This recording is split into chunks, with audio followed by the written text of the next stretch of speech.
Vector graphics work differently from raster graphics. You'll note that I still have my grid, but that I've moved it up out of the corner so that I can access it in the middle of the screen, and that is because vector graphics are made of math. You may have heard the term vector before, probably in one of your math classes. Vector refers to the idea that I can draw a line like this. And if I draw a line like this on a grid, like this one, then I know a lot about the line right away. I know the point where it starts, and that point probably has an XY location. I know the point where it ends, and that point probably also has an XY location. And because of that, I know a lot about this line. I know how long it is. I know its slope. I can calculate everything about this line. Vector graphics are really awesome. They are smaller than raster graphics, which makes them very portable. The downside to vector graphics is that to view them you have to have specialty software. So I pulled up a Maya file. This is a lightning bug. And you can see I can zoom all the way around it. If I select it, you can start to see some of the vector lines traveling across its surface.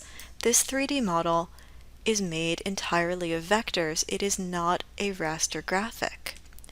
I can really only view it here inside of Maya. Anytime I want to show it to my friends, I would have to export it in some way. Maybe I would take a screen cap or a picture with my phone, or I would render out.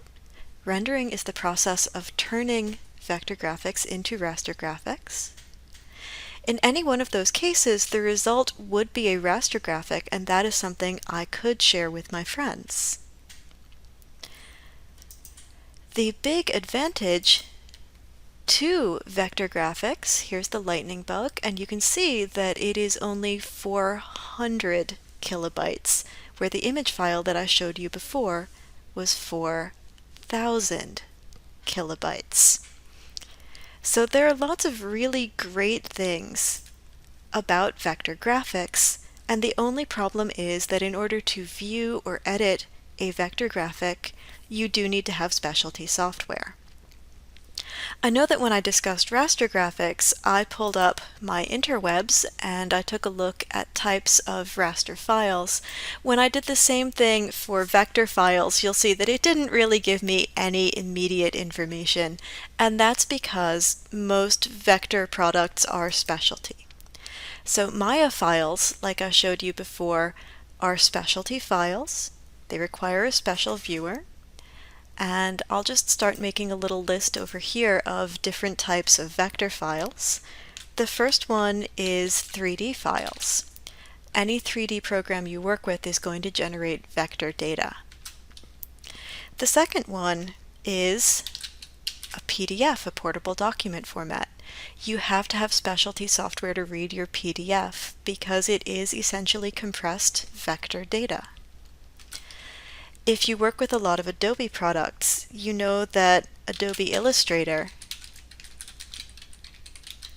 generates vector data.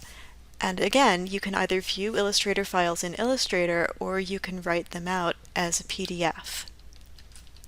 And of course, Adobe After Effects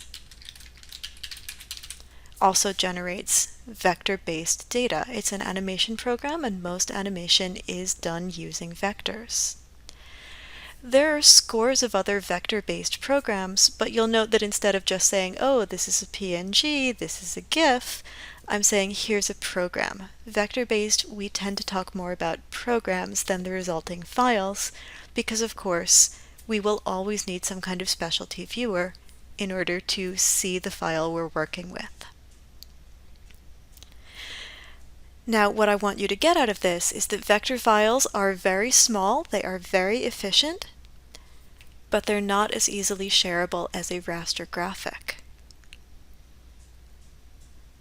I know, that wasn't as much data as you thought it was going to be.